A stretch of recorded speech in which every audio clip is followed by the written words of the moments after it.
కూర్చోండి.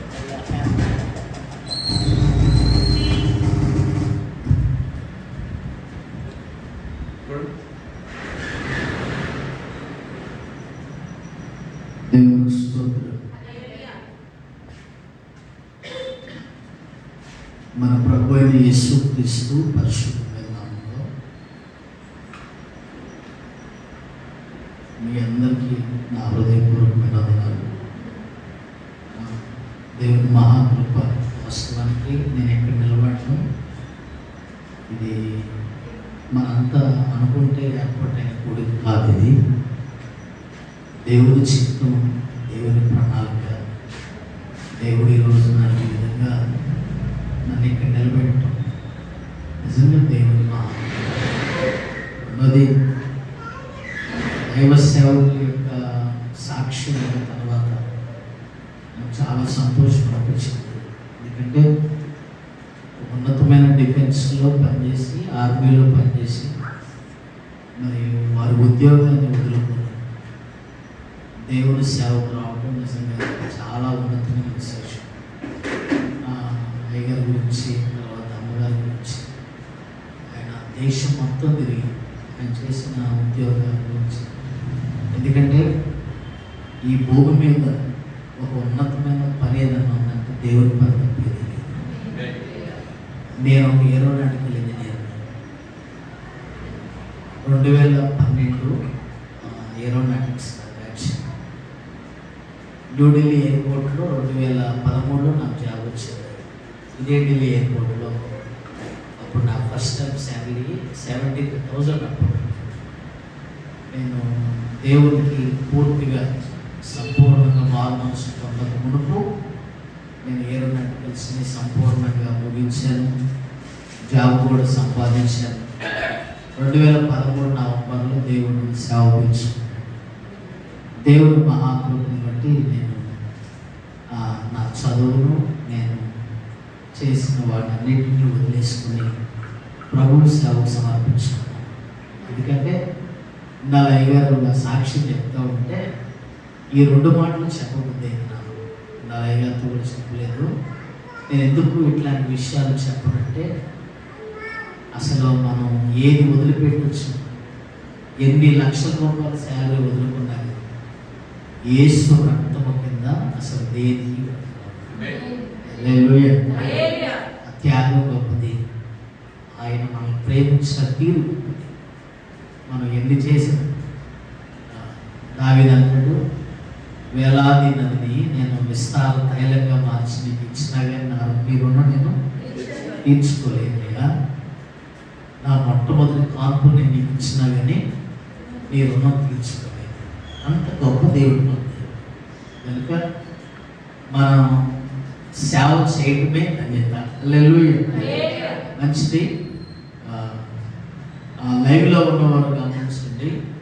ఇక్కడ ఢిల్లీలో బాగా వర్షం వల్ల ఇక్కడంతా ఉన్న గ్రౌండ్ బాగా తడిచిపోయి ఇక్కడ నెట్ రావట్లేదు. అందుకే మీకు ప్రేమలు అందిస్తూ ఉన్నాను. దానివల్ల ఈ కేబుల్స్ అన్నీ ఏం పనిచేయట్లేదు. దయచేసి కొద్దిగా ఈ వాక్యాన్ని ఇయర్ ఫోన్స్ పెట్టుకుని శ్రద్ధగా మీరు వినగలమని హృదయపూర్వకంగా మాట్లాడుతున్నాను. మంచిది. పరిశుద్ధ గ్రంథంలో మరుగై ఉన్న వ్యక్తులు చాలామంది ఉన్నారు. ఎప్పుడు మీరు గుర్తుపెట్టుకోవాలి, అగపడే వాటికంటే అగపడని వాటికి విలువ ఎక్కువ. నేను ఎప్పుడు చెప్తా ఉంటాను, 2 చేతులు ఒకవేళ ఇరిగిపోయినా కానీ బతకవచ్చు. ఈ 2 చేతులు అనే అవయవాలు అగపడేవి, ఇవి పోయినా కానీ బతకవచ్చు. 2 కిడ్నీలు అగపడని అవయవాలు, అయిపోతే బతుకుతాను. 2 కళ్ళు లేకపోయినా కానీ బతకవచ్చు. అగపడని గుండె లోపల ఉంటుంది, అది పోతే బతుకుతాము. గమనించండి, పైన ఉన్న అవయవాలు కొన్ని ఉన్నాయి, ఇవి బాహాటముగా అగపడేవి. ఇవి లేకపోయినా కానీ మనిషి బతకచ్చు. అగపడని అవయవాలు లోపల కొన్ని ఉన్నాయి, మరుగు ఉన్న అవయవాలు, కిడ్నీ అని, ఊపిరితిత్తులు అని, అదువల్ల గుండె. ఎందుకు? ఇవన్నీ అగపడవు, కానీ అగపడని వాటి వల్లే ఈరోజు మనం బతుకుతున్నాం. నేను ఎందుకు ఈ విషయం చెప్తున్నానంటే, పరిశుద్ధ గ్రంథంలో అగపడిన వారు కొంతమంది ఉన్నారు, అగపడని వారు కొంతమంది ఉన్నారు. అంటే మరుగై ఉన్న వ్యక్తులు కొంతమంది ఉన్నారు. ఆ మరుగై ఉన్న వ్యక్తుల్లో ఒక ఆడకూతురుని తీసుకొని చెప్తాను ఈరోజు మీకు వాక్యం. నేను ఫ్లైట్లో వచ్చేటప్పుడు దేవుడు నాకు బయలుపరిచినాడు. ఆమెను మీ ముందు పెడతా ఈరోజు. ఆమె ఎవరంటే, ఆమె పేరు ఆసెనతు. ఈ ఆసెనతు ఎవరంటే యోసేపు భార్య. నేను చాలా జాగ్రత్తగా గమనించండి. సరిగ్గా ఒక 40 నిమిషాలు నేను మీకు వాక్యం చెప్పేస్తాను. చూడండి, ఈ ఆసెనతు అనే ఆవిడ బైబిల్లో ఈమె పేరు 3 సార్లు రాయబడింది. బైబిల్లో 3 సార్లు రాయబడింది. నేనేమంటాను తెలుసా, పరిశుద్ధ గ్రంథంలో ఒకరి పేరు ఒక్కసారి రాయబడటమే అది గొప్ప ఉన్నతం. ఆమేన్. అట్లాంటిది ఈ ఆసెనతు అనే పేరు 3 సార్లు రాయబడింది. వాస్తవానికి ఈమె పుట్టుకతో ఆత్మ సంబంధి కాదు, ఇజ్రాయేలీయురాలు కాదు. ఈమె ఒక అన్యురాలు, దేవుణ్ణి ఎరగిన ఒక వ్యక్తి. మరి ఈమె పేరు 3 సార్లు ఎలా రాయబడింది పరిశుద్ధ గ్రంథంలో? దాన్ని మీరు గమనించాలి. నేనేమంటానంటే, ఈమె పేరు 3 సార్లు రాయబడింది. మీ అందరిని ఒకటి అడుగుతాను, యోబు గారి భార్య మీకు తెలుసు కదా, ఆమె పేరు బైబిల్లో రాయబడిందా? ఆలోచించండి. ఆమె పేరు బైబిల్లో రాయబడిందా? అంటే చూడండి, పరిశుద్ధాత్మ దేవుడు కొందరి పేర్లు తన చేతితో రాయడానికి కూడా ఇష్టపడలేదు ఆయన. పైగా యోబు గారు అంటే గొప్ప భక్తిపరుడు. మరి అట్లాంటి భార్య పేర్లు రాయకపోవడం ఏంటండి? ఆలోచించండి ఒకసారి. మరి ఒక అన్యురాలు, అసలు ఆమెను కూర్చున్న సందర్భాలు కూడా బైబిల్లో మీకు ఎక్కడ అగపడదు. కానీ మీరు శ్రద్ధగా వినండి. ఈరోజు ఆమెను మీరు కన్నులారా చూచుదురుగా. ఆమె పేరు 3 చోట్ల ఉంది. మీరు ఒకసారి తీయండి, చూపిస్తారు. ఆదికాండము 41వ అధ్యాయం 45వ వచనం 50వ వచనం. అమ్మ నేను చదవమన్నట్టు చదవండి. చూడండి సార్, 46వ అధ్యాయం 20వ వచనం. ఈ 3 వచనాలు చూసుకోండి సార్. ఈ 3 వచనాల్లో మాత్రమే ఈ ఆసెనతు పేరు ఉంది. ఈ 3 వచనాల్లో 41వ అధ్యాయం 45వ వచనం 50వ వచనం, మూడోది 46వ అధ్యాయం 20వ వచనం. ఈ 3 చోట్ల మాత్రమే ఈ ఆసెనతు అనే ఈమె పేరు రాయబడింది. అసలు ఈమె ఎవరంటే ఫతీఫర్ యొక్క కుమార్తె. నేను కొద్దిగా చరిత్ర చెప్తాను, వినండి శ్రద్ధగా. ఈ ఫతీఫర్ ఎవరంటే, ఓను అనే ప్రాంతంలో ఓను దేవతను పూజించే ఒక అర్చకుడు. అంటే ఒక మాట చెప్పండి, ఒక యాజకుడు. ఓను దేవతను పూజించే ఒక ప్రధాన యాజకుడు. ఓను అనే మాట కాదు, సూర్యుడు. అంటే సూర్య దేవతను ఆరాధించే వ్యక్తులు అన్నమాట వాళ్ళు.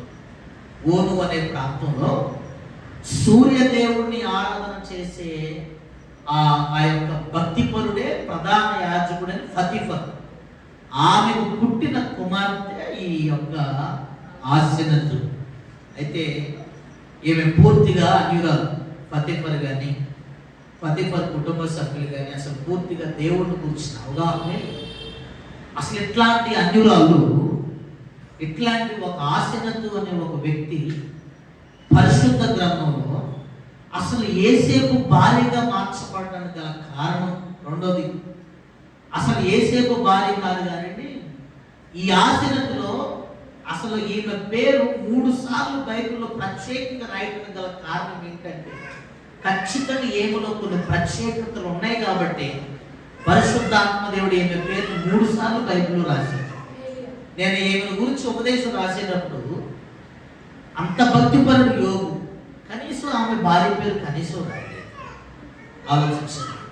ఇంకొంతమంది ఉన్నారు, కనీసం వాళ్ళ పేర్లు కూడా పరిశుద్ధ గ్రంథంలో లిఖించలేదు.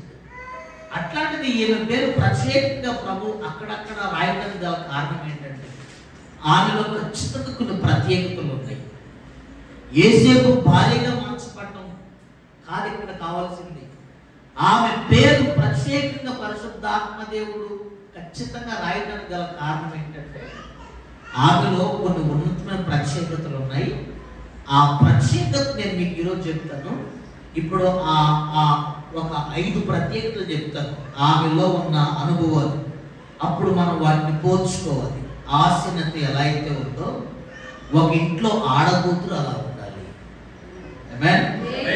అసలు ఈమెను ప్రత్యేకంగా దేవుడు పరిగణలోకి తీసుకోవడానికి గల కారణం మీకు క్షుణ్ణంగా చెప్తాను, మీరు చాలా జాగ్రత్తగా గమనించండి. మొట్టమొదట ఆమె వాస్తవానికి అన్యురాలే, కానీ ఎప్పుడైతే యేసేపును వివాహం చేసుకుందో ఆమె ధన్యురాలైంది. మాట మీకు అర్థముందా? మీరు రాసుకోవాలి. ఆమె అన్యురాలే, కానీ ఆమె ధన్యురాలైంది. ఎలా? వాస్తవానికి ఆమెకి యేసుక్రీస్తును గురించిన బ్యాక్గ్రౌండ్ లేదు. ఆమె ఇజ్రాయేలుకు సంబంధించిన వ్యక్తి కాదు. ఆమె ఇజ్రాయేలుకు సంబంధించి సున్నత చేయబడిన వ్యక్తి కూడా కాదు. దేవునికి విరోధంగా పూర్తిగా ఒక వ్యక్తి సంతానంలో పుట్టిన ఆమె ఒక అన్యురాలై ఉండి ఎప్పుడైతే యేసేపును వివాహం చేసుకుందో యేసేపులో ఉన్న ఆత్మీయతను పూర్తిగా ఆశీనతలోకి. ఇప్పుడు చూడండి, ఎవరైనా వివాహం చేసుకుంటే ఖచ్చితంగా వివాహం చేసుకున్న వాళ్ళని బట్టి కొంతమంది మారిపోతూ ఉంటారు. మీకు మొదటి రాజుల గ్రంథం తీయండి ఒకసారి, 11వ అధ్యాయం. మొదటి రాజుల గ్రంథం 11వ అధ్యాయం 1వ వచనాన్ని ఒకసారి మీరు గమనించండి. ఇక్కడ ఒక అన్యురాలు చేసుకున్నాడు సొలొమోను. ఆ సందర్భం అప్పుడు ఉంటుంది. ఇక్కడ వాస్తవానికి యేసేపు ఒక అన్యురాలను చేసుకున్నాడు, కానీ ఈ 2 వివాహాలు గమనించండి. ఒక అన్యురాలు చేసుకున్నాడు సొలొమోను. ఆఖరికి ఏమైందంటే ఆ అన్య దేవతల చుట్టూ తిరిగిపోయాడు సొలొమోను. కానీ ఇక్కడ యేసేపు దగ్గర చూడండి, ఈ ఆశనకు ఒక ఉన్నతమైన ఓను దేవతను ఆరాధించే ఒక భక్తి పదాలు. అట్లాంటిది యేసేపును వివాహం చేసుకోగానే యేసేపును పూర్తిగా ఆ భక్తిలో భిన్నాభిప్రాయాలు, వాగ్వాదాలు తీసుకొని రావాల్సిన అవకాశం ఉంది. కానీ యేసేపును మార్చడం కాకుండా యేసేపు చూసే భక్తికి, యేసేపులో ఉన్న ఆత్మీయతకి పూర్తిగా యేసేపు దేవుని వైపు మల్లుకుంది ఆశీర్వాదం. హల్లెలూయా. మరి ఇక్కడ సొలొమోను వైపు భార్యను మళ్ళించుకున్నాడా, లేకపోతే భార్య వైపు సొలొమోను మళ్ళిపోయాడా? ఆలోచించుకోండి. నేను ఇక్కడ ఏం చెప్తున్నానంటే వాస్తవానికి ఆమె అన్యురాలే, కానీ యేసేపును వివాహం చేసుకున్న తరువాత యేసేపు దేవుని వైపు ఆరాధన చేసుకున్న అన్న వైభవం ఆమె ధన్యురాలుగా చేసింది. కొంతమంది ఏం చేసి తెలిసిన కొండనాలకు మందు పెడితే గుణనాలకు పోయిందంట. ఏమైందంట? కొండనాలకు మందు పెడితే గుణనాలకు పోయిందంట. ఉన్న ఆత్మీయతను బట్టి కొంతమందితో మన సహవాసం చేస్తాం. వాళ్ళ వల్ల ఏమైపోతుందో తెలుసా? వీళ్ళ ఉన్న ఆత్మీయత కూడా పోతుంది అనమాట. పరిశుద్ధ గ్రంథంలో ఉన్నతమైన దైవజనుడు ఒకడు ఉన్నాడు. అతని పేరు బిలాము. ఈ బిలాము అనేవాడు బారాకుతో స్నేహం చేయడం ప్రారంభించాడు. బారాకుతో ఎప్పుడైతే స్నేహం చేయడం ప్రారంభించినాడో ఈ బిలాము ఆ ఉన్నతమైన ప్రతిష్టత పూర్తిగా పోగొట్టుకొని దేవుని దృష్టికి భ్రష్టుడైపోయినాడు అన్నమాట. నేను ఇక్కడ చెప్పదలుచుకుంది ఏంటో తెలుసా? ఒక కుటుంబానికి సంపూర్ణమైన రక్షణ ఏ ఆడకూతురులో నుండి ఆ సంపూర్ణమైన రక్షణ నిలబడుతుందో ఆ కుటుంబాన్ని దేవుడు ఆయన కనుదృష్టిలో నిలుపుకోవడమే కాకుండా ఆ ఇంటిని, ఆ ఇంట్లో ఉన్న వారందరినీ కూడా ప్రత్యేకమైన గ్రంథస్థం ఆ కుటుంబాన్ని దేవుడు అనుగ్రహించును గాక. హల్లెలూయా. మాట మీకు అర్థమవుతుందా? దయచేసి ఆలోచించాలి మీరు. ఒక భార్య ఒక భక్తిపరుని వివాహం చేసుకున్న తర్వాత ఆమెలో ఉన్న భక్తిహీనతని వదిలేసుకుందండి. పరిశుద్ధ గ్రంథంలో చాలా మంది అన్యులను చేసుకున్నారు. అరోబాము అనేవాడు ఒక అన్యురాలను చేసుకున్నాడు. అక్కడ వాక్యం చెప్తున్న మాట ఏంటంటే, నీచమైన ఒక విగ్రహాన్ని తీసుకొని వచ్చి ఆరాధన చేస్తున్నాడు వాళ్ళ భార్య. ఆమె వల్ల ఆ ఇజ్రాయేలు సంతానం మొత్తం కూడా అపవిత్రపరచబడ్డారని లేఖనం సెలవిస్తారు. మొట్టమొదటి ఇంట్లో ఉన్న ఆడకూతురు ఎలా ఉన్నదో తెలుసు, కుటుంబాన్ని మొత్తం కూడా ఎలా మంచి చెడ్డ. ఈ రోజున యేసేపు ఎవరు అంటే మన ప్రభు అయిన యేసుక్రీస్తు. కుటుంబానికి సంపూర్ణమైన రక్షణ కలిగేది మగాళ్ళ వల్ల కాదు, కేవలం ఆడవాళ్ళ వల్లే. దయచేసి మీరు గమనించండి. కుటుంబానికి రక్షణ కలిగేది ఆడకూతుల వల్లే. యేసేపు అని మన ప్రభు అయిన యేసుక్రీస్తు ఎప్పుడైతే మనం ఎరుగుతామో, ఎరిగిన ఆ యేసుక్రీస్తు వలన మొట్టమొదటి సంపూర్ణంగా ఆయన వైపు తిరిగేది ఎవరో తెలిసిన ఆడకూతురు మాత్రమే. ఎప్పుడైతే ఆడకూతురు దేవుని వైపు పూర్తిగా తిరుగుతుందో, దాని తర్వాత భర్త పిల్లలు సంపూర్ణతలోకి వస్తారు. అది మీరు గమనించాలి. ఎందుకంటే మీరు యోగు కుటుంబాన్ని మీరు గమనించండి. యోగు భక్తి చేశాడు, కానీ ఆమె భార్యలో ఉన్న కొన్ని లోపాలను బట్టి యోగు ఎదుర్కొన్న పరిస్థితులు చాలా భీకరమైనవి. యేసేపు ఎప్పుడైతే ఆసనతని వివాహం చేసుకున్నాడో, యేసేపు వలన ఆమె పూర్తిగా అన్యురాలైన ఆమె ధన్యురాలుగా మార్చబడింది. అది మీరు గమనించాలి. మీకు ఒక విషయం చెప్పిస్తాను చూడండి. మొదటి రాజుల గ్రంథం, ఈ మొదటి రాజుల గ్రంథం 11వ అధ్యాయం, ఈ మొట్టమొదటి వచనాన్ని ఇందాక మీరు చూశారు కదా, 4వ వచనం చూడండి. రాను రాను సొలొమోను ఏమైపోయాడు? నా మాట మీకు అర్థమైందా? ఏమైపోయింది? ఆలోచించండి ఒకసారి. దేవుని గురించిన జ్ఞానం అతనిలో ఆ విధంగా మార్చబడడానికి గల కారణం ఏంటేసిన ఆమె వివాహం చేసుకున్న ఆడకూతురే. నేనేమంటానంటే, ఇప్పుడు ఇతనిలో ఉన్న ఆ భక్తిని పూర్తిగా పోగొట్టింది ఎవరయ్యా అంటే ఇంట్లో ఉన్న ఆడకూతురు. అందుకే చూడండి, మందిరంలో ఎక్కువ ఆడకూతురులు ఎందుకుంటారు? దేవుని మనస్సును పూర్తిగా అంగీకృతంగా, అర్థవంతంగా, అనుగుణంగా, ఉన్నతమైన శైలిలో అర్థం చేసుకునే కృపావరణ దేవుడు ఆడకూతురికి ఇచ్చినాడు. ఇప్పుడు మీలో నుండి రక్షణ ఇంట్లో ప్రవేశిస్తాడు. నది ఒడ్డు తీరాన లూదియా వచ్చి కూర్చుంది. అక్కడ లూదియా ఎప్పుడైతే వాక్యం ఉందో హృదయం తెరవబడింది. వాక్యం చెప్తున్న మాట తర్వాత ఆమె హృదయం తెరవబడింది. మళ్ళీ ఎమ్మనే వాక్యం వాళ్ళ భర్త హృదయం కూడా తెరవబడింది ఉందా? వాళ్ళ పిల్లల హృదయం కూడా తెరవబడి ఉందా? వాక్యం చెప్తున్న మాట ఏంటి? ఆమె హృదయం తెరవబడింది అక్కడ. తరువాత వాళ్ళ ఇంటి వారందరూ మారుమనిసిపోతారు. ఆ మాట మీకు అర్థమైంది? ఇక్కడ యేసేపు మన ప్రభు యేసుక్రీస్తు వైపు ఒక ఆడకూతురు ఎలా అయితే అన్య సాంప్రదాయాలను పూర్తిగా వదిలి ఆయన వైపు తిరిగిందో, అలానే మన ప్రభు అయిన యేసుక్రీస్తు అని యేసేపు మనం చూసాం కాబట్టి, చూస్తూ ఉన్నాం కాబట్టి, ఈ లోకం అనే అన్య సాంప్రదాయాన్ని ఒక ఆడకూతురు పూర్తిగా వదిలితే నా దేవుడి దృష్టిలో నీవు ఉన్నతమైన కన్నురాలుగా నీ కుటుంబంలో నిలబడదువు గాక. హల్లెలూయా. ఆ మాట మీకు అర్థమవుతుందా? దయచేసి ఆ మాట మీరు గమనించండి. పాయింట్ నెంబర్ 1, ఈమె అన్యురాలే కానీ ధన్యురాలైంది. ఇంకోటి గమనించాలి మీరు. ఎప్పుడైతే ఆశీర్వతిని యేసేపు వివాహం చేసుకున్నాడో, యేసేపు ఎక్కడ భక్తులు నష్టపోలేదండి. ఆలోచించండి. కొంతమంది చూడండి, భర్త వల్ల భార్యలు ఈ రోజున భార్య వల్ల భర్తలు సంపూర్ణంగా దేవుళ్ళు ఎదగలేకపోతా ఉన్నారు. ఎందుకంటే ఒక భర్త మనపూర్వకంగా ఏడ్చాడు అంటే, ఒక భర్త మనపూర్వకంగా బాధపడ్డాడు అంటే, ఒక భర్త అన్ని విషయాల్లో కృంగిపోతున్నాడు అంటే కనుక, నేను చెప్పే ప్రతి పాయింట్ మీరు గమనించండి. ప్రతి భర్త వెనకాల ఆడకూతురుండిద్దని సామెత చెప్తారు కదా పెద్దోళ్ళు. ఆ విషయాన్ని నిజం చేసిన ఆశీర్వతి ఈరోజు మీరు చూచుదురు గాక. హల్లెలూయా. దయచేసి మీరు గమనించండి. ప్రతి ఇంట్లో ఒక ముఖ్యమైన మూలరాయి, ఒక ముఖ్యమైన పునాది ఆడకూతురే. యేసేపు వివాహం చేసుకున్న తర్వాత యేసేపు భక్తి సంపూర్ణత ఇంకా ఎదిగిందే కానీ తగ్గలేదు. ఒక అన్యురాలు సొలొమోను చేసుకున్న తర్వాత సొలొమోను భక్తి పూర్తిగా నాశనం అయిపోయింది. ఎదిగినాడా? నీ వల్ల నీ కుటుంబంలో నీ భర్త మరింత మారు మనసులోకి వచ్చేటట్లుగా నీ ఉండుదుగాక. నేనేం చెప్తున్నానంటే, మీరు పూర్తిగా ఆడకూతురు పూర్తిగా దేవుని వైపు తిరగాలి. ప్రార్థనలో కానీ, పరిశుద్ధాత్మ నడిపింపులో కానీ, ఆత్మీయతలో కానీ. ఒక ఆడకూతురు ఎప్పుడైతే పూర్తిగా దేవుని వైపు తిరుగుతారో, నీ మీద ప్రకాశించిన దేవుని యొక్క ఆ యొక్క వెలుగు నీలో నుండి నీ కుటుంబంలో ప్రకాశిస్తుంది. అర్థమైనా?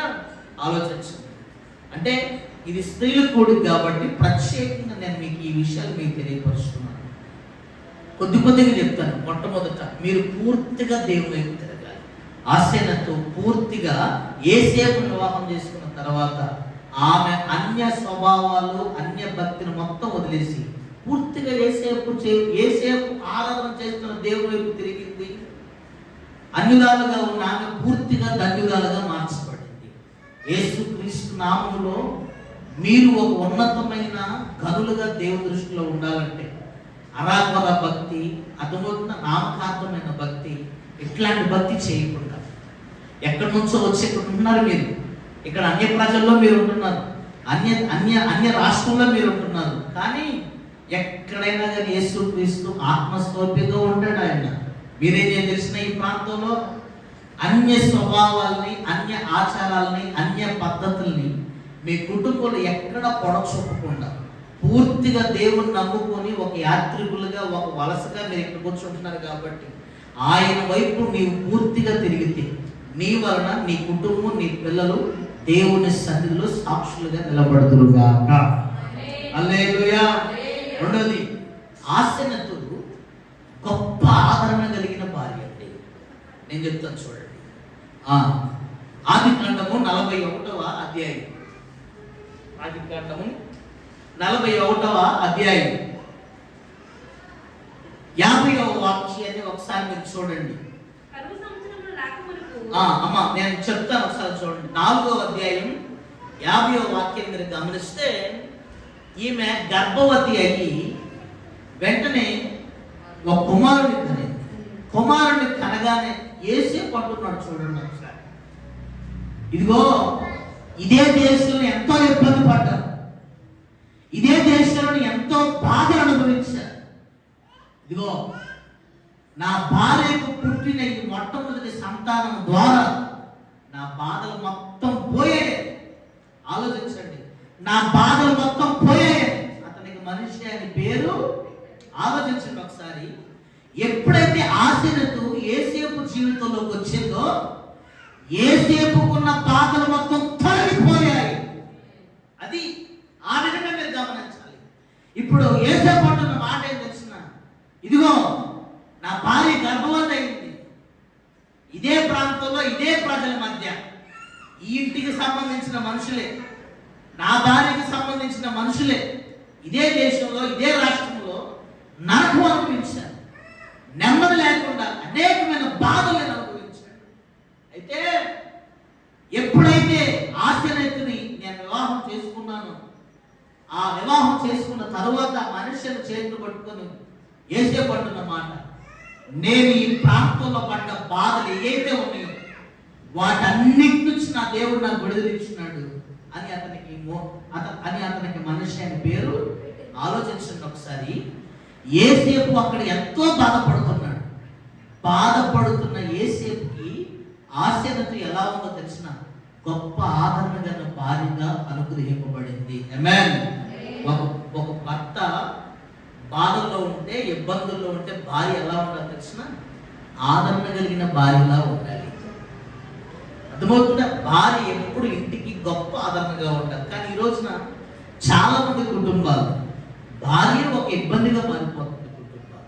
ఎందుకంటే మన ఆత్మ సంబంధులు సమయాన్ని బట్టి, సందర్భాన్ని బట్టి నేను మామూలుగా చెప్తున్నాను. దయచేసి ఈ మాట మీరు కాస్త లోతుగా తీసుకోండి. నేను పై చెప్పినా కానీ లోతుగా తీసుకోండి. ఒకటి, మొట్టమొదటి ఆడకూతురు అయిన నీవు పూర్తిగా అంటే నువ్వు సంపూర్ణంగా దేవుల్లో ఉంటే నిన్ను బట్టి నీ కుటుంబం మీద దేవుని వెలుగు, దేవుని ఘనత నిలబడి ఒక ఉన్నతమైన ప్రత్యేకత నీ కుటుంబానికి దేవుడు అనుగ్రహిస్తాడు. రెండోది మీరు గమనించండి, ఆసెనతు యోసేపు జీవితంలోకి రావడం వల్ల యోసేపు ఆదరించబడుతున్నాడు. నా మాట మీకు అర్థమవుతుందా? యోసేపు ఎంతో బాధల్లో ఉన్నాడు, యోసేపు ఎంతో ఇబ్బందుల్లో ఉన్నాడు. ఆసెనతు ఎప్పుడైతే యోసేపు వివాహం ఆడిందో ఆ యోసేపు జీవితంలో ఉన్న బాధలు మొత్తం తొలగిపోయాయి. ఈరోజు చూడండి, చాలా మంది అసలు భర్తకి ఒక ఉన్నతమైన భారము బలహీనత భార్య అయిపోతూ ఉన్నారు.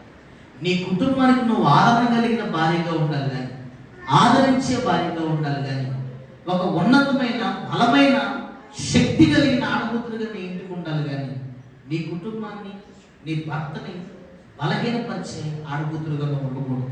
మీకు ఒక వాక్యం చూపిస్తాను. ఆదికాండము చూడండి, ఆదికాండము 24వ అధ్యాయం, ఆదికాండం 24వ అధ్యాయం 67వ వాక్యాన్ని ఒకసారి మీరు చూడండి. చాలా అక్కడ చూడండి.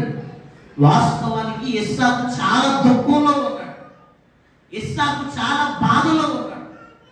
ఎప్పుడైతే ఒక ఆడకూతురు అదిగో ఇస్సాకు వశములోకి వెళ్ళిపోయిందో, ఇస్సాకు రెబ్కా ఎప్పుడైతే ఇస్సాకు వివాహం చేసుకుందో, వాక్యం చెప్తున్న మాట ఏంది? ఇస్సాకు తన తల్లి విషయమై దుఃఖ నివారణ. మాట నీకు అర్థమైందా? అక్కడ యోసేపు ఆసెనతు వలన అతని బాధలు తొలగిపోయాయి. ఇక్కడ రెబ్కా వలన ఇస్సాకు దుఃఖం తొలగిపోయాయి. నీ వలన నీ కుటుంబంలో దుఃఖాలు తొలగిపోవాలి, నీ వలన నీ కుటుంబం ఆదరించబడాలి, నీ వలన నీ కుటుంబము అర్థమవుతుందా బలపరచబడాలి. ఎందుకంటే నీ చుట్టూ ఉన్న నీ భర్త నీ పిల్లలు అనేక రకాల బలహీనతతో ఉంటారు. ఓర్పు అనే పదానికి వస్తే ఒక్క ఆడకూతురికే సాధ్యం అన్నాడు దేవుడు. అర్థమవుతుందా? మగోళ్ళకి ఓర్పు చాలా తక్కువ ఉంటుంది. సహనము ఓర్పు దేవుడు మీకు అనుగ్రహించున్నాడు. ఎందుకు తెలిసిన? ఒక ఇంటిని దేవుడు కడితే మరలా ఆ ఇంటిని కట్టే బాధ్యత దేవుడు మీకు ఇచ్చినాడు. ఆ ఓర్పు సహనం ద్వారా కుటుంబాన్ని, భార్యని, పిల్లల్ని కట్టుకోవాలి. ఇక్కడ మగోళ్ళకు ఒక మాట చెప్తాను చూడండి.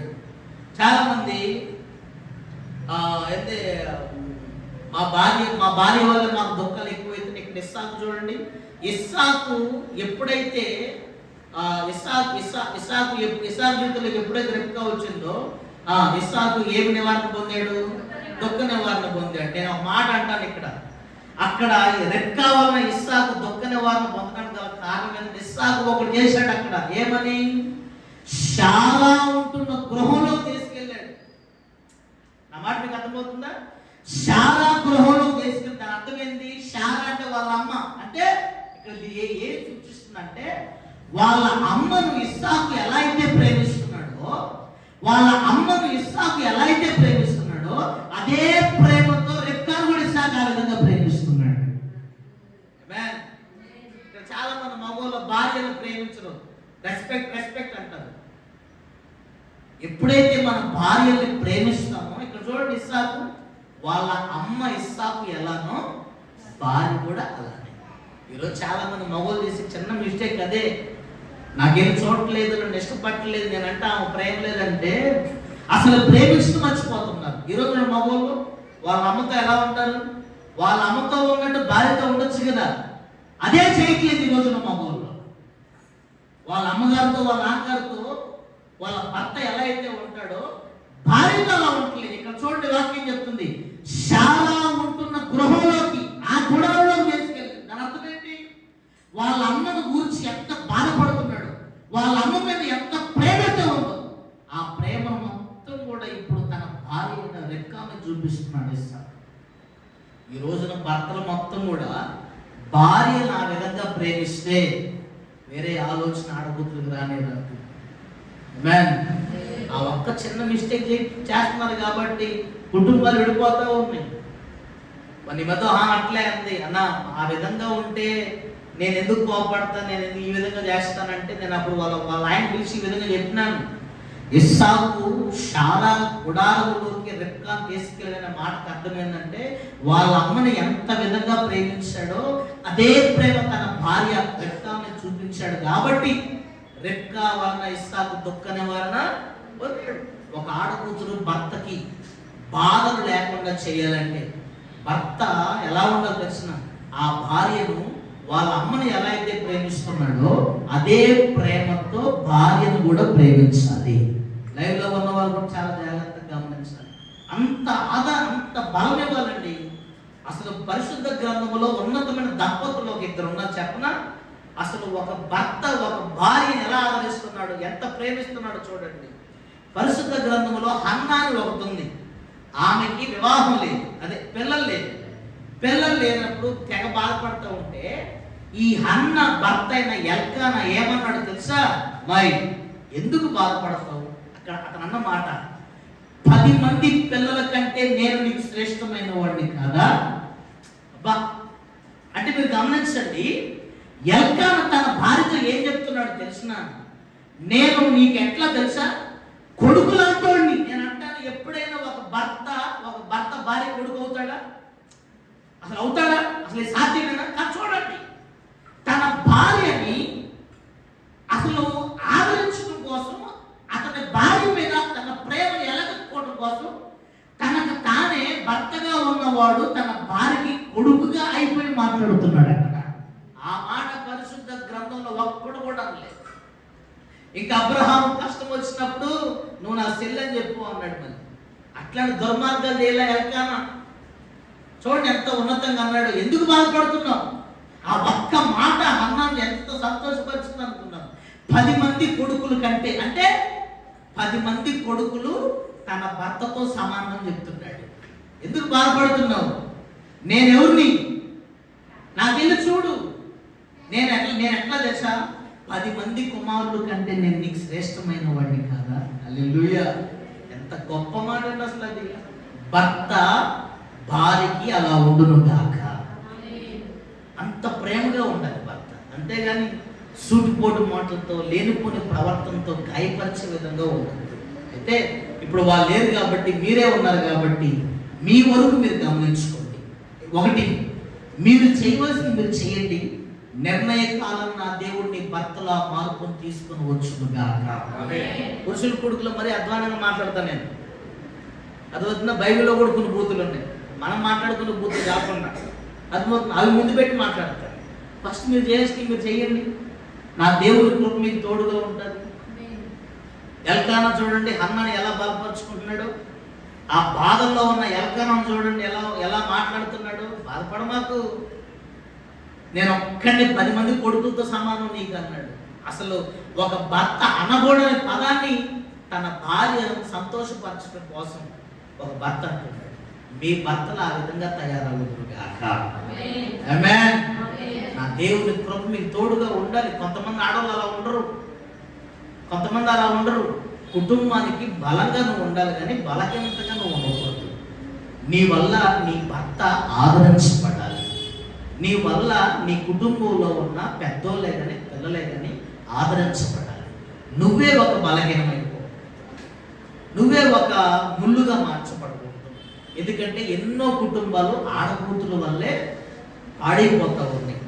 ఆడకూతుల్లో ఒక్కసారి ఆత్మీయత సన్నగిలిపోతే కుటుంబానికి క్షేమాభివృద్ధి ఉండదు.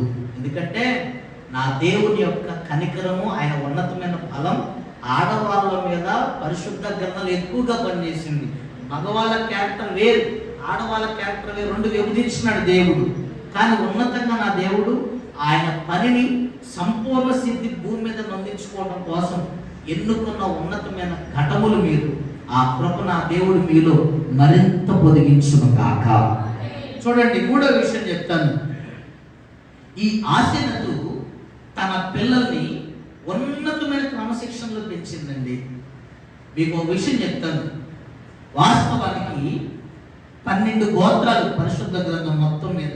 కానీ ఈ యోసేపు వలన దేవుడు ఏం చేశాడో తెలిసిన? యోసేపుని 12 మంది కుమారులను ఆశీర్వదించేటప్పుడు యాకోబు ఏం చేశాడో తెలుసా? అందరి మీద చేయబెట్టి దీవించాడు. కానీ యోసేపు దగ్గరకు వచ్చేసరికి 2 పిల్లలను తీసుకొని 2 పిల్లల్ని ఎత్తి మీద చెయ్యేసి యాకోబు మొత్తం ఎంతమంది కుమారులు? 12 మంది కుమారులు. మరి 12 మంది కుమారుల్లో ఈ ఎఫ్రాయిమును మనష్షెను దేవుడు ఎందుకు అనుకున్నాడు తెలుసా? ఈ 12 మందిలో ఒకరిని తప్పించినాడు. లేవి అనేవాడిని ప్రధాన యాజకుడు కాబట్టి లేవిని తప్పించినాడు. లేవిని తప్పించి యోసేపుని 2గా విభజించినాడు దేవుడు, మనష్యేగా ఎఫ్రాయిముగా. ఆమేన్. అంత ధన్యత ఈ పరిశుద్ధ గ్రంథంలో ఎవ్వరికీ దక్కలేదు. ఏ గాదు కుటుంబానికి, ఇస్సాకారు కుటుంబానికి, అర్థమవుతుంది, ఆషేరు కుటుంబానికి, యోధా కుటుంబానికి, ఏ కుటుంబానికి దక్కని ఘనత యోసేపుకే దక్కింది. ఏ పిల్లలకి దక్కని ఘనత దేవుడు కావాలని ఇష్టపడి యోసేపుకు పుట్టిన 2 కుమారుల్ని దేవుడు ఎంచుకొని వాళ్ళిద్దరిని ఇజ్రాయేలుగా చేశాడు ఆయన. అంటే ఇజ్రాయేలు వాస్తవానికి యాకోబు కొడుకులు ఇజ్రాయేలు, కానీ దేవుడు ఏం చేశాడు తెలిసిన, యాకోబు కొడుకులు ఇజ్రాయేలుగా చేయటమే కాకుండా యాకోబు యొక్క మనవలిద్దరిని ఇజ్రాయేలుగా చేసినాడు దేవుడు. ఏ కుటుంబానికి దక్కలంట. నేను ఏమంటానంటే, అంతమందిని వదిలేసి యోసేపు పిల్లలిద్దరిని మాత్రమే దేవుడు ఎన్నుకున్నాడంటే వాళ్ళల్లో దేవుడు ఖచ్చితంగా కొన్ని గుణగుణాలు నచ్చేట దేవుడు ఎన్నుకుంది. ఆలోచించుకుని ఒకసారి. గాదు కుటుంబం, గాదు పిల్లలు దేవుడు ఎన్నుకున్నాడా? ఆలోచించండి. ఇస్సాకారు పిల్లలు దేవుడు ఎన్నుకున్నాడా?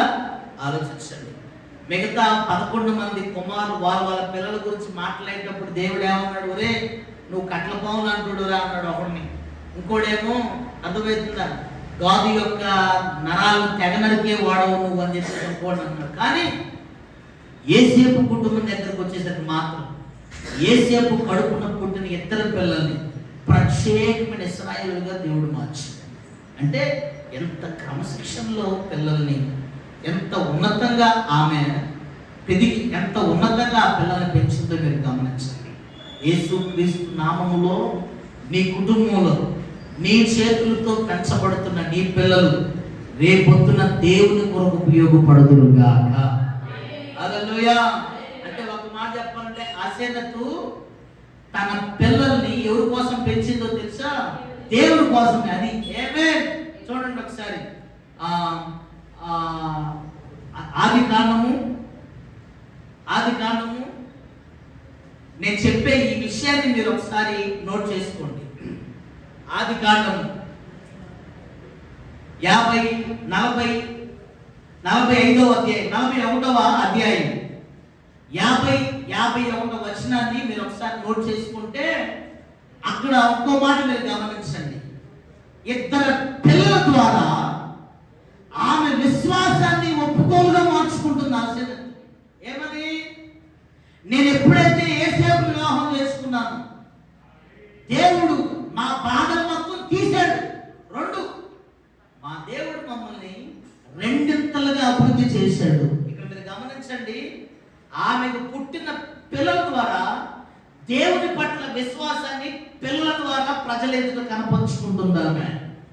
అంటే ఈ రోజున మన పిల్లలు పెట్టే పేర్లు కూడా ఎలా ఉండాలో తెలిసిన, దేవునికి మనకి మధ్య ఉన్న బంధాన్ని వాళ్ళ మన మధ్య చుట్టూ తిరుగుతున్నట్టుగా ఉండేటట్లు ఆ పేర్లు పెట్టుకోవాలండి. ఈ రోజు పిల్లగాళ్ళకి మనం కూడా పేర్లు పెడుతున్నాం. బన్ను, జుమ్ము, అర్థమవుతుందా? టింకుని తెప్పండి అమ్మా. అర్థమవుతుందా? ఉపయోగం లేని పేర్లు మొత్తం పెట్టుకుంటా ఉన్నారు. ఈ రోజున నేను కనుక పేరు పెడదామంటే కనుక, ఈ బైబిల్లో నేను పెడదామంటే కనుక లేనిపోని మొత్తం కూడా ఏదేదో గూగుల్లో ఎదికి స్టైల్ ఉంటుంది చూసారా? మీకు విషయం తెలుసా? మన పిల్లలకు పెట్టే పేర్లు దేవుడు మన కుటుంబం పట్ల ఎలా ఉన్నాడనే దానికి వివరించేదని. మనష్యని చూసి అసెనత్ అంటుంది, మా బాధ మొత్తం దేవుడు తీర్చేశాడని ఆ మనష్య పేరు పెట్టి ఆమె విశ్వాసాన్ని ఒప్పుకో తీసుకుంటుంది. అసెనత్ ఎఫ్రాయిము చూసి మా బాధలు కష్టాలు తొలగించడమే కాదు, మా దేవుడు మమ్మల్ని 2 అభివృద్ధి చేశాడు ఆయన. వాటికి అర్థమవుతుందా? మన పిల్లలకు పెట్టే పేర్లు దేవుడికి మనకి మధ్య ఉన్న సత్సంబంధాన్ని తెలియపరుస్తుంది. ఉండాలి. ఏం చెప్పినాను? పిల్లల్ని క్రమశిక్షణలో పెంచింది కాబట్టి దేవుడి కొరకు ఎన్నుకోబడ్డారు వాళ్ళిద్దరు. అక్కడ యోకేబేద్ ఉంది కదా, నిర్గమాకాండంలో యోకేబేద్ ఏం చేసింది? యోకేబేద్ అంటే యెహోవేదుకు చెప్తుంది అనమాట ఫరో కుమార్తె, ఇదిగో ఈ పిల్లోడికి పాలిచ్చి నా కొరకు పెంచు. మన పిల్లల్ని పెంచాల్సింది మన కొరకు కాదు. కానీ యెహోవేదు ఏం చేసింది తెలిసిన? ఫరో కుమార్తె ఆమె కొరకు పెంచమంటే యెహోవేదు మోషేని దేవుడి కొరకు పెంచింది. హల్లెలూయా. మీ పిల్లలు ఎవరి కొరకు పెంచాలి? దేవుడి కొరకు పెంచాలి. ఆశీర్వదించు చేసింది అదే. అసలు 12 మంది గోత్రంలో ఎవరికి లేని ధన్యత మనష్షేకి ఎఫ్రాయిముకు దక్కడానికి గల కారణం ఏంటనుకున్నారు? పరిశుద్ధ గ్రంథంలో ఇంటికి వెళ్ళిన తర్వాత 31వ అధ్యాయం 21వ అధ్యాయం 20వ అధ్యాయం చూసుకోండి. ఎఫ్రాయిము గురించే హోషేయ గ్రంథం కూడా ఇంటికి వెళ్ళిన తర్వాత చదవండి. ఎఫ్రాయిము తప్పక నేను కరుణిస్తున్నాను, నిన్ను కూర్చుని జ్ఞాపకం నా కడుపులో ఉంది బిడ్డ అన్నాడు. ఎఫ్రాయిము నా ముద్దు బిడ్డ అన్నాడు. ఆమేన్. కారణం ఏంటి తెలుసున్నాను? ఆ ఇద్దరు పిల్లల్ని ఆశీర్వత దేవుడు కొరకు పెంచింది. ఆ గొప్ప కృప నా దేవుడు, ఆ గొప్ప క్రమశిక్షణ నా దేవుడు నీ కుటుంబానికి కూడా దయచేయను గాక.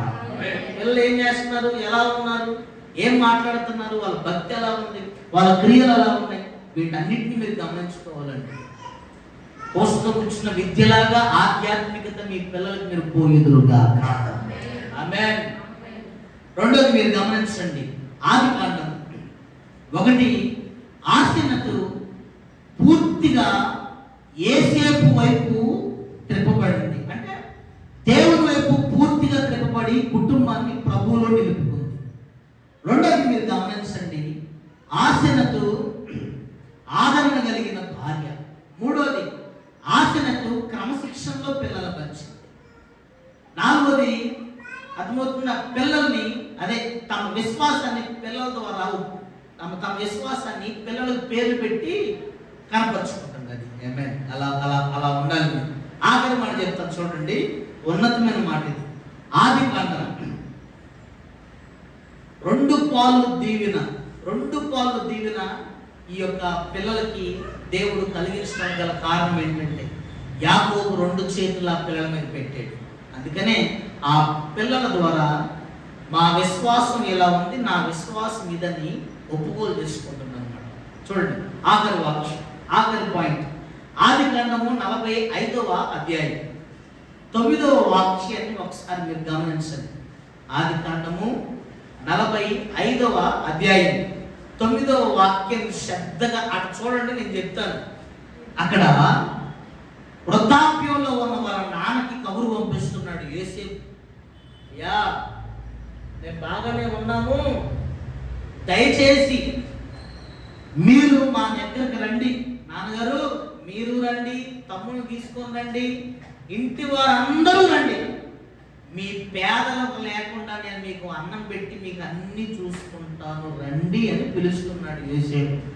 అదే కదా నేను ఇక్కడ ఏమంటానంటే, భర్తకు సంబంధించిన వాళ్ళని ఇంట్లోకి రండి, ఇక్కడే కూర్చొని తినండి అని ఒక భర్త గర్వంగా చెప్పాలంటే ఎవరు పర్మిషన్ కావాలి?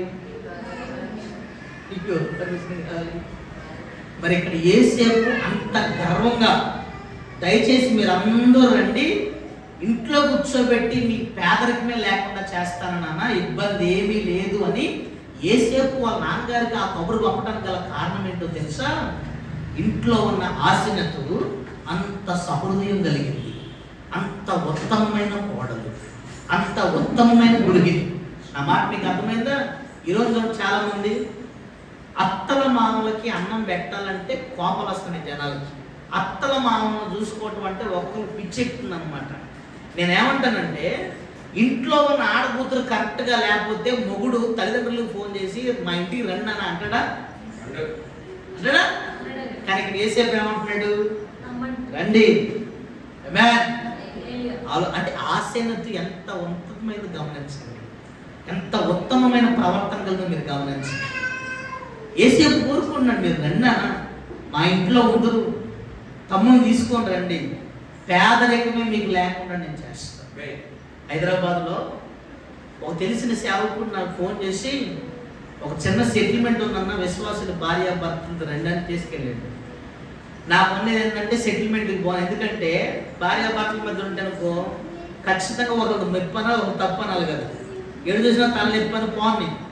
కానీ మొత్తానికి ఆ సేవకుని బట్టి పోయినా పోతే మంచి ఇల్లు, సెంట్రల్ గవర్నమెంట్ ఎంప్లాయీ అయిన భార్యాభర్తలు ఉన్నారు. పోగానే ఇంట్లో ఒక బొచ్చుకొక్క పిల్ల ఒకటి ఏర్పడింది. ఆ బొచ్చుకొక్క పిల్లకి నెలకు వచ్చేసి 7,000 అంట దానికి పెట్టే ఫుడ్. ఈ పాస్టర్ గారు విజయవాడలో ఉన్న ఈ సెంట్రల్ గవర్నమెంట్ వాళ్ళ నాన్నని తీసుకొని వచ్చినాడు. ఆయనకి కిడ్నీలో స్టోన్స్ వచ్చాయి. ఇక కూర్చోబెట్టి మాట నేను సైలెంట్ కూర్చున్నా. తీసుకొచ్చిన పాస్టర్ గారు మాట్లాడుతున్న వాళ్ళ కొడుకుతో, ఎరా మీ నాన్నకి కిడ్నీలో స్టోన్స్ వచ్చినాయి అన్న సంగతి నీకు 2 నెలలు అయింది.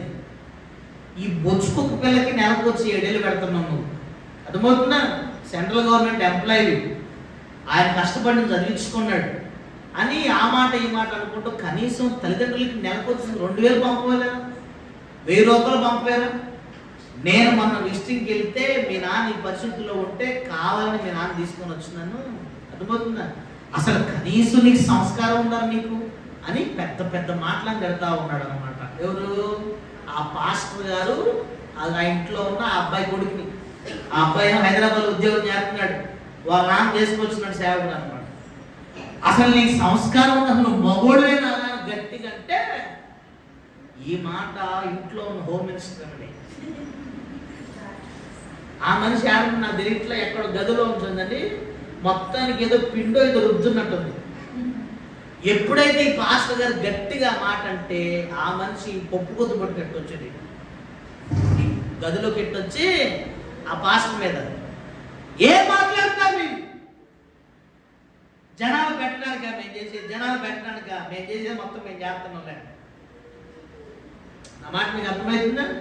ఏమన్నా నా పాస్టర్ గారు అన్నారు, ఏం మాట్లాడుతున్నావు అమ్మా నువ్వు, నీ రూపాయి నీవంటేంది, అసలు నీ భర్త వచ్చింది ఎక్కడి నుండి వచ్చినాడు అజ్ఞాపకం చేసుకోవచ్చు, వీళ్ళు లేకుండా నీ భర్త మీద ఎక్కడి నుంచి వచ్చినాడా?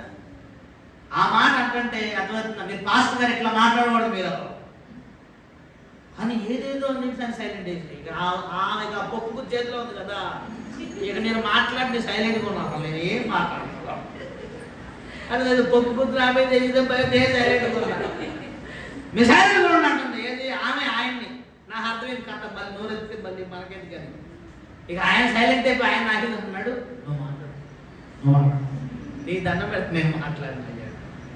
ఇక మొత్తానికి గొడవ సల్లారిపోయింది. మధ్యాహ్నం భోజనం చేసి మధ్యాహ్నం భోజనం చేస్తున్నాం. భోజనం చేసేటప్పుడు ఇక చేయి కడుక్కునేటప్పుడు ఆ పాస్టర్ ఆ అమ్మ నా దగ్గరికి వచ్చి, అయ్యా వచ్చిన దగ్గర నుంచి వస్తుంది ఎంత సౌమ్యంగా ఉన్నారయ్యా, ఆయనే అట్టడుతున్నాడు కదా, మీరు ఎంత సౌమ్యం అంటే నేనేం మాట్లాడేది కాబట్టి ఆయన యేసుప్రభులా ఆగపడుతున్నా, ఆ పాస్టర్ గారు ఆగపడ్డాడు కాబట్టి లూసిఫర్లా ఆగపడ్డాడు. అట్లయితే నేనేం మాట్లాడమని అంటుంది, పాస్టర్ అంటే మీలా ఉంటావయ్యా, ఎట్లుండాలి మీలా ఉండాలి, మిమ్మల్ని చూస్తుంటే నా బాధ చెప్పుకోవద్దు, చెప్పమ్మా ఎందుకంటే సంఘంలో ప్రార్థన చేసే వాళ్ళు ఉన్నారు నాకు చెప్పమ్మా అంటే బీపీ షుగర్ 2 పూర్తిగా ఎక్కువైపోయి కొన్ని ట్యాబ్లెట్లు వాడుతున్నాను పాస్టర్ గారు, దయచేసి నా ఆరోగ్యం కోసం ప్రార్థన చేయండి అని చెప్పేసి బాగా ఆమె ఆరోగ్య పరిస్థితి చెప్తాం. నాకు కూడా బాధ అనిపించింది. దయచేసి మీకు తెలిసిన డాక్టర్లు ఏమన్నా చెప్పంటే నేను నాకు తెలిసిన డాక్టర్లు లేదు కానీ నాకు తెలిసిన మాత్ర ఉంటున్నాం అది వేసుకో అన్నాను. ఏమన్నా ఏమన్నా చెప్పండి ఇది రాసిందయ్యా ఆ మాత్ర వేసుకుంటాను. నేను అన్నాను, నేను చెప్పే మాత్ర వేసుకునేది కాదమ్మా చేసేదమ్మా, చేసిన చెప్పండి ఏం చేయాలి చెప్పండి ఏ ప్రిపేర్ చేసుకుని చెప్పండి. నీకు మేలు కలుగునట్లు నీ తల్లిని నీ తండ్రిని సన్మానించుము, అప్పుడు భూమి మీద దీర్ఘాయుష్మంతులవుదువు. హల్లెలూయా. మాట మీకు అర్థమవుతుందా? మేలు కలుగునట్లు అంటే ఆరోగ్యం కలుగునట్లు, ఏ రోగాలు లేకుండా నువ్వు దీర్ఘాయుష్మంతురాలుగా నువ్వు ఉండాలంటే నీ పైన నీ అత్తమామను ప్రేమించు, సన్మానించు. మీ అమ్మని మీ నాన్న ఎలా అయితే ఉన్నావో అర్థమవుతున్నా, నీ అత్తది మామూలుగా కొంతమంది ఆడవాళ్ళు ఉంటారు, ఆడవాళ్ళకు సంబంధించిన వాళ్ళు వస్తేనేమో ప్రతిరోజు క్రిస్మస్లా ఉంటుంది ఆ ఇల్లు, అర్థమవుతుందా? అదే మొగుడుకు సంబంధించిన కుటుంబ సభ్యులు వస్తే ప్రతిరోజు లెండేసేయక శ్రమ తినాలి. నా మాట మీకు అర్థమవుతుందా? కొంతమంది ఆడవాళ్ళకి ఏదో భర్తకి సంబంధించిన వాళ్ళంటేనే పడదు. అందుకనే ఆ మాట అన్నాను, నీకు మేలు కలగాలంటే నీ పైన ఉన్న పెద్దల్ని, అదే తల్లిని తండ్రి లాంటి వాళ్ళు కదా, వాళ్ళని సన్మానించు, వాళ్ళని గౌరవించు. అప్పుడు ఈ భూమి మీద నువ్వు దీర్ఘాయుష్మంతురాలుగా అవుతావు. కష్టపడి పోషించాలమ్మా, కష్టపడి పెట్టాలి. ఒక్క ఒక్క ఒక్క నెలకు 1000 రూపాయలు పంపమ్మా. 1000 రూపాయలు నువ్వు మీ అత్తమావ పంపితే నువ్వు ఏమనుకుంటారు? నా కోడల ప్రమేయం ఉంది కాబట్టి నా అల్లుడు నా కొడుకు పంపినాడు అనుకుంటారు. 2 ఏళ్ళు పంపు, నెల కొద్దిగా పంపమ్మా. కొద్దిగా వాళ్ళు నీ పేరు చెప్పుకొని ట్యాబ్లెట్లు మిగులుతారు. నేను ఆ విధంగా మాట్లాడిన దగ్గర నుంచి దేవుడు మహాకృప, ఆ కొడుకు నెలకు వచ్చేసి 4 ఏళ్ళు వేస్తున్నట్టు అకౌంట్లో. వాటికి అర్థమవుతుందా? నేను ఎందుకు ఈ విషయం చెప్పి తెలిసిన, ఏసేపు ఇంట్లో ఉన్న అసెనత్తు మంచి గృహిణి. అర్థమవుతుందా? ఆమెకు భేదాభిప్రాయాలు లేవు. ఏసేపుకు సంబంధించిన వారే అసెనత్తుకి సంబంధించిన వారు. మీరు ఆ విధంగా ఉండాలి. అత్త మామలు కానీ తల్లిదండ్రులు కానీ ఏ భేదాభిప్రాయాలు లేకుండా అందరినీ మీరు పోషించుదురుగాక. పరిశుద్ధ గ్రంథం రూతు పరిగెరుకొని అత్త కొట్టి పెట్టిందా, అత్త బయటికి పోయి సంపాదించి పెట్టిందా? రూతు బయటికి పోయి పరిగెరుకొని కష్టపడి చేసుకొచ్చి ఎవరు పెంచింది? అంత సహృదయం నా దేవుడు మీకు అనుగ్రహించడు కాక. ఉత్తమమైన ఇల్లాలని రాసుకోవాలి. అసెనత్ ఎవరు? ఉత్తమమైన ఇల్లాలు. 1, సంపూర్ణంగా ధన్యురాలైన అన్యురాలు. 2వది మీరు గమనించండి, అర్థమవుతుందా? విశ్వాసపు ఒప్పుకోగలిగింది. 3వది ఆదరణ కలిగిన భార్య. 4వది క్రమశిక్షణలో పిల్లలు పెంచి దేవుడి కోసం తయారు చేసిన ఆసనత. 5వది మీరు గమనించండి, సహృదయం కలిగింది. అర్థమవుతుందా? ఒక ఉత్తమమైన కోడలుగా, ఉత్తమమైన గృహిణిగా నెలకొల్పబడింది. అందుకని ఈ అసనతను దేవుడు తీసుకొని తనకి ఇష్టానుసారంగా ఈ పరిశుద్ధ గ్రంథంలో ఆమెను కూర్చుని ఎవరు రాసుకోవడానికి దేవుడు ఇష్టపడ్డాడు. ఏసేపు అంటే మన ప్రభు అయిన యేసుక్రీస్తు. మన ప్రభు అయిన యేసుక్రీస్తుకి వివాహమైంది అని చేర్చబడుతున్న సంఘములోకి ఒక విశ్వాసి అసనతలా ఉంటేనే, ఆడకూతురు అసనతలా ఉంటేనే ఆ స్థాయిని, ఆ గొప్ప పరిస్థితిని నా దేవుడు మీ అందరికీ అనుగ్రహించుగాక. ప్రార్థన చేస్తాను. అందరు లేచి నిలబడండి. దైవ సేవకులు ప్రార్థన చేస్తారు. వాతావరణం బట్టి బాగా వర్షంగా ఉంది, క్లమ్జీగా. అందుకని కొద్దిగా ఈ విధంగా, లేకపోతే అసలు సమయానికి అన్నీ బాగుండే. సేవకులు ఎంతో కష్టపడ్డారు, ప్రయాసపడ్డారు. ఏదేమైనా దేవుడు ప్రతి దాన్ని క్రమంగా మర్యాదగా జరిగించినందుకు అందరూ 2 చేతుల పైన గట్టిగా స్తోత్రం చెప్పండి. గట్టిగా స్తోత్రం స్తోత్రం చెప్పండి. గట్టిగా స్తోత్రం స్తోత్రం చెప్పండి. గట్టిగా స్తోత్రం స్తోత్రం స్తోత్రం స్తోత్రం స్తోత్రం స్తోత్రం చెప్పాలి గట్టిగా. అసన్నతలో ఉన్న సంపూర్ణమైన అనుభవం నా దేవుడు మీ అందరికీ అనుగ్రహించునుగాక, అనుగ్రహించునుగాక, అనుగ్రహించునుగాక, అనుగ్రహించునుగాక. అసన్నత ఎలా అయితే ధన్యురాలుగా ఆయన తట్టు తిరిగి మార్చబడింది, అసన్నత ఎలా అయితే ఆదరణ కలిగిన భార్యగా ఉందో, అసన్నత ఎలా అయితే పిల్లల్ని క్రమశిక్షణలో పెంచి దేవుడితో తయారు చేసిందో, అసన్నత ఎలా విశ్వాసం ఒప్పుకోలుగా ఉందో, అసన్నత ఎలా అయితే ఉత్తమమైన ఇల్లాలుగా నడిపించబడిందో, ఆ దైవికమైన కృప నా దేవుడు మీ అందరికీ అనుగ్రహించును కాక. అందరు కళ్ళు మూసుకోండి. దైవ సేవకులు మీ కొరకు ప్రార్థన చేస్తారు. అందరు కళ్ళు మూసుకోండి. సేవకులు మీ కొరకు ప్రార్థన చేస్తారు.